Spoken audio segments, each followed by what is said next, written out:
Hola, ¿qué tal? ¿Cómo estamos? Espero que bien.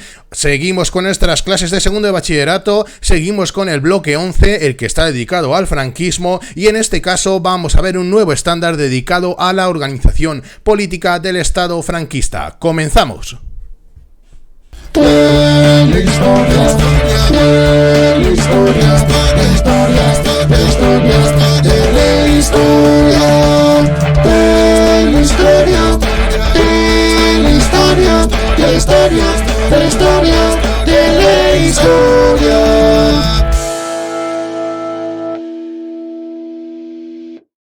Antes de empezar a hablar de leyes o empezar a hablar de etapas, tenemos que decir que el franquismo es un régimen político que surge de la Guerra Civil Española entre el 36 y el 39 y que ante todo es una dictadura autoritaria en la cual el general Franco acumula todos los poderes, el legislativo, el judicial, el ejecutivo y además el poder militar, aparte de ser el jefe del partido único, etcétera, etcétera. Por lo cual es una dictadura autoritaria y personalista, y que esta dictadura va a permanecer vigente hasta 1975, hasta la muerte del dictador. Por lo cual, como decíamos en el estándar anterior, el franquismo tiene como eje y como pilar fundamental la figura del general Francisco Franco. Claro. Durante los casi 40 años que dura esta dictadura, se crean normas, se crean leyes, se crean instituciones, intentando dar un aspecto al régimen semidemocrático, ¿no? Pero solamente son intentos de disfrazar una dictadura y solamente tienen una finalidad última, que es que Franco se perpetúe en el poder, por lo cual podemos decir que tuvo bastante éxito, ¿verdad? Porque Franco está en el poder como jefe de Estado hasta su muerte en 1975. Quien recibe el honor y acepta el peso del caudillaje, en ningún momento puede legítimamente acogerse al relevo ni al descanso.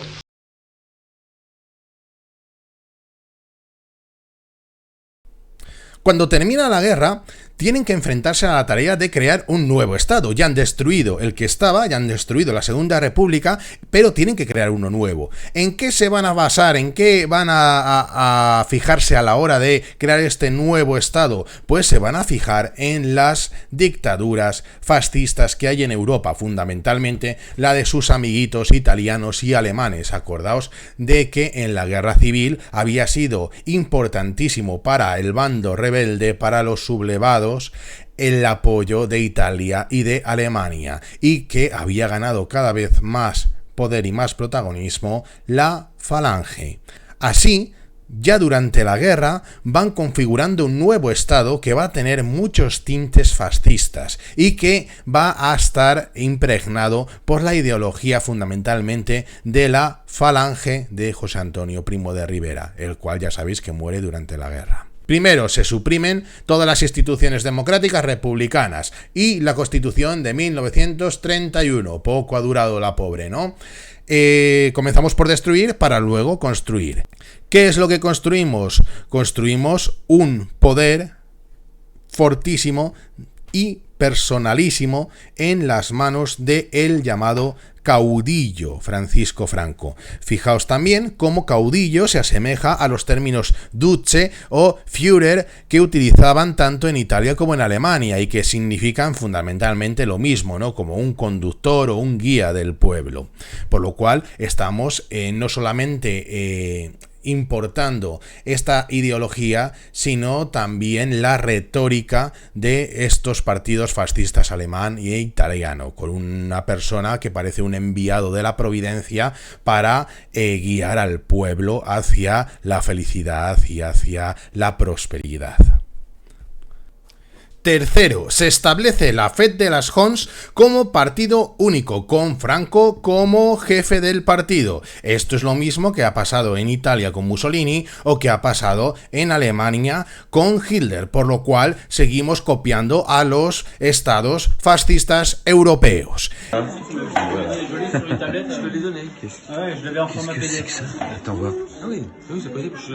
Non mais c'est Minecraft qui voulait. C'est Minecraft. Mais non papa, c'est Minecraft. 4. Se prohíben los sindicatos de clase, eso es cosa de rojos, y se prohíbe el derecho de huelga, y todo ello se sustituye por los llamados sindicatos verticales. ¿Qué es esto del sindicato vertical? Pues es un sindicato que engloba tanto a los patronos como a los trabajadores, de manera vertical y no de manera horizontal, que serían los sindicatos de clase, por un lado los obreros, por otro lado los empresarios, etc. Ahora se les pone por ramas de trabajo a todos juntitos, y todos ellos, a que no sabéis de quién dependen, efectivamente de la Falange y por ende de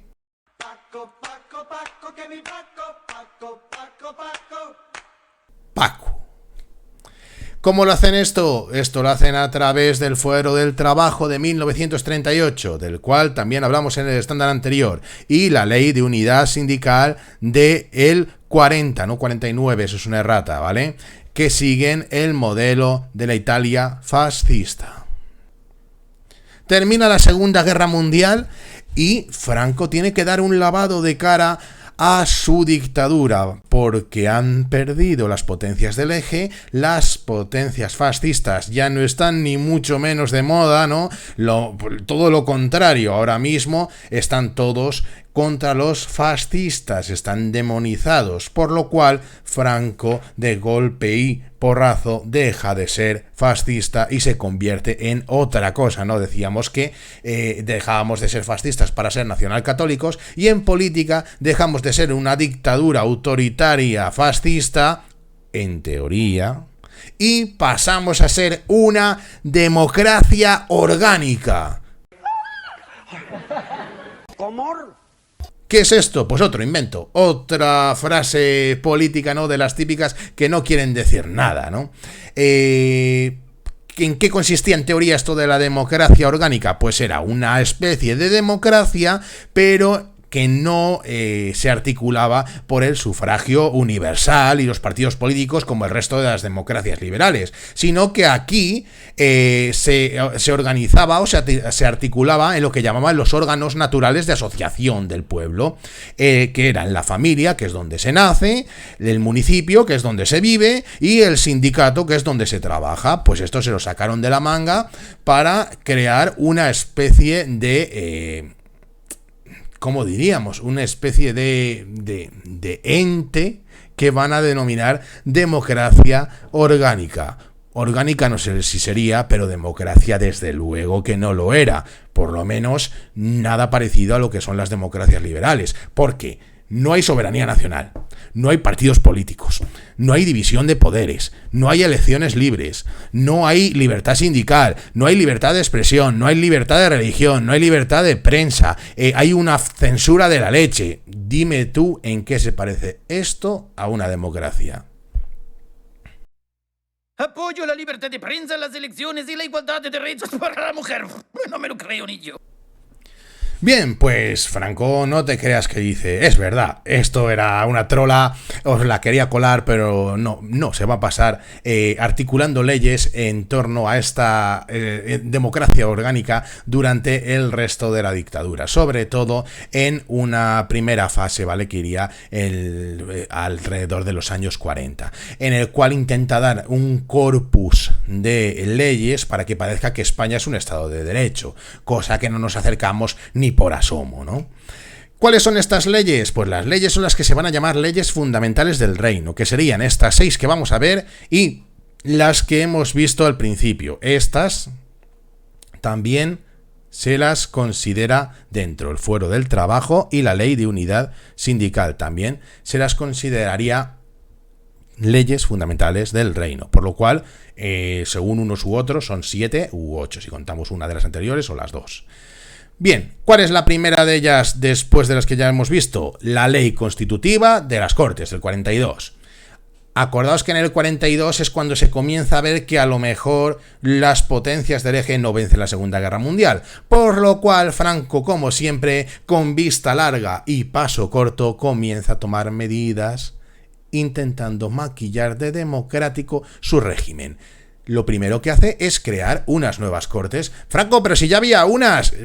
Ya, pero es que me las cargué, ¿no? Voy a hacer unas cortes, pero no cortes de esas de las de liberales. Vamos a hacer unas cortes, pero a la medida de nuestro régimen, que es especial. En teoría son representativas del pueblo y son para que el pueblo pueda participar en la política, que para eso es para lo que sirven unas cortes. Pero en la práctica, ni por asomo. La inmensa mayoría de los procuradores, que no les van a llamar diputados, les van a llamar procuradores, no eran elegidos por los ciudadanos, sino que directa o indirectamente estaban elegidos por a determinados cargos públicos. Por el simple hecho de desempeñar ese cargo público, tenían ahí un escaño. ¿Quién les había puesto en esos puestos? Pues lógicamente... ¡Vamos, Paquito! ¡Que siga la fiesta! Franco.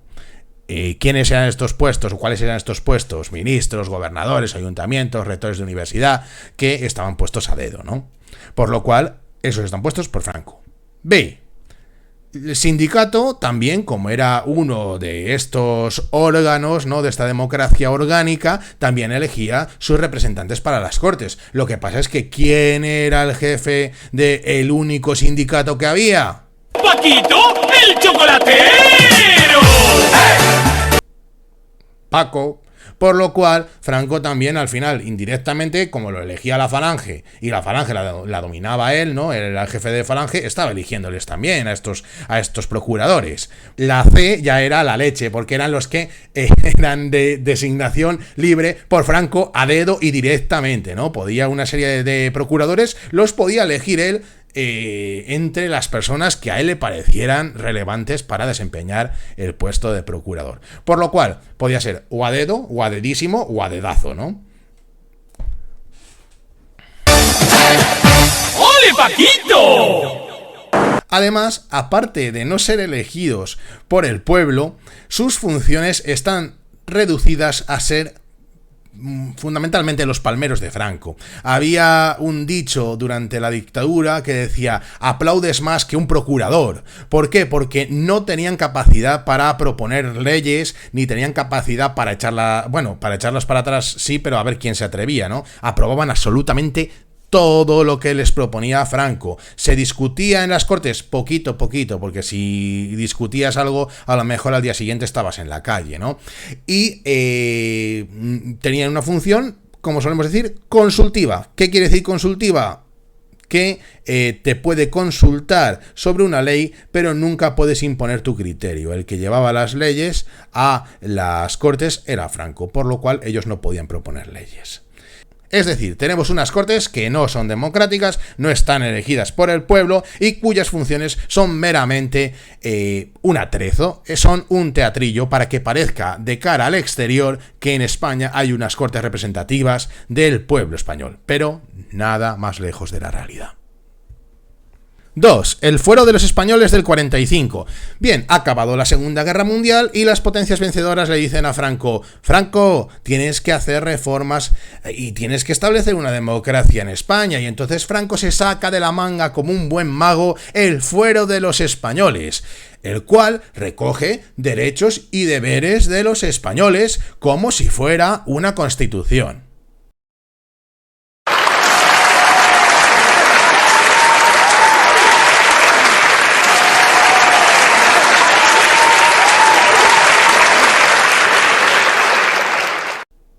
Pero no es una constitución, ni mucho menos.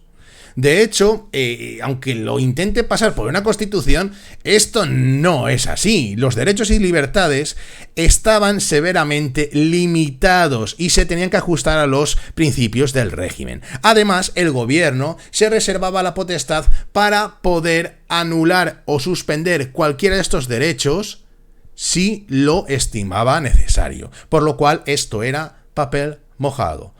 Mirad, el truquillo del almendruco, como solemos decir. Algún ejemplo. Se reconoce el derecho a la libertad de expresión. ¡Yahoo! Siempre que no digas nada malo del régimen. ¡No! Entonces, solamente puedes expresarte pues, sobre qué bien lo hace Franco, qué bien está nuestro régimen, o sobre el Madrid o el Barça seguramente, pero no te puedes meter en cuestiones que vayan en contra del espíritu del movimiento nacional. Otro ejemplo, se permite la libertad de reunión. Letra pequeña, pero como mucho 20. Si sois más de 20, tenéis que pedir un permiso y ya veré yo si os lo doy o no, según para lo que os queráis reunir. Lamentable. Es que es lamentable. 3. Ley de referéndum nacional, también del 45. Esto es otro intento de mostrar a el mundo que en España se reconoce el sufragio universal y que los españoles pueden participar de la política y de tomar las decisiones políticas más importantes. De hecho, con esta ley de referéndum se establece la posibilidad de someter a referéndum por sufragio directo los proyectos de ley.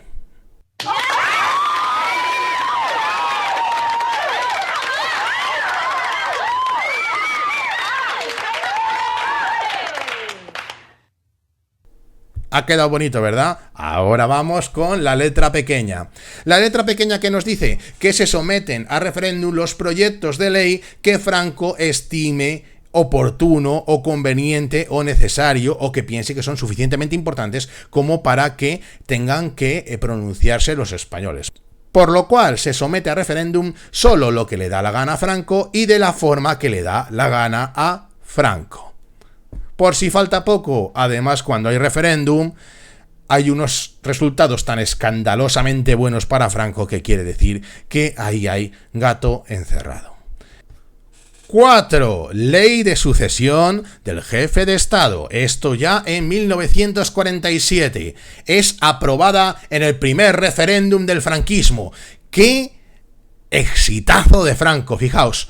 93% de síes y solamente un 18% de abstención. Votaban más que ahora, fijaos, sin haber tampoco una conciencia democrática como la hay ahora, pero votaban más y por supuesto votaban todos sí a Franco. Franco, Franco, Franco, Franco, Franco, Franco, Franco, Franco, Franco, Franco, Franco, Franco. ¿De qué va esta ley? Pues bueno, el referéndum era para la sucesión de jefe de Estado, pero ya de paso, pues aprueba otra serie de cosas, como que España se constituya en reino, sin rey, pero es un reino, y en un Estado católico, es decir, un Estado confesional. Por otra parte, también cuela ahí que Franco es jefe de Estado vitalicio, hasta que la palme. Además, establece que el dictador sea el que proponga a las Cortes a su sucesor. Las Cortes lo tendrán que aprobar, pero no pueden proponer a otro. O sea, lo propone Franco. Y además, en cualquier momento también, si ha propuesto a alguien y ya no le cae bien, pues le puede revocar. También lo tendrían que aprobar las Cortes, pero ya sabéis que las Cortes son los palmeros de Franco, ¿no? Poco después de aprobarse, un año después, este señor de aquí, que os sonará porque ha sido nuestro rey y ahora es nuestro rey emérito, Juan Carlos I, en este caso el príncipe Juan Carlos, hijo de don Juan de Borbón, que sería el que tendría los derechos sucesorios porque era el hijo de Alfonso XIII, llega a España con 10 años para ponerse a estudiar en España, porque quedan de acuerdo don Juan y Franco en que si alguna vez va a ser rey Juan Carlos, debe de educarse en España. Por lo cual Juan Carlos llega a España y va a educarse bajo el control del dictador. Tras casarse, fija su residencia en España y en 1969 finalmente es propuesto por Franco como su sucesor. Y ¡sorpresa! Las Cortes votan sí. ¡Imposible! ¡Imposible! ¿Pensabais lo contrario? En julio de 74, cuando ya Franco está ahí pichipichá, por decirlo de alguna manera, ya ocupa interinamente la jefatura de Estado el rey. ¿Por qué no te callas? 5. Ley de principios del movimiento nacional, ya del 58. ¿Qué es esto? Más de lo mismo. reafirma los principios ideológicos del régimen como permanentes e inalterables. Los principios del régimen no se pueden cambiar.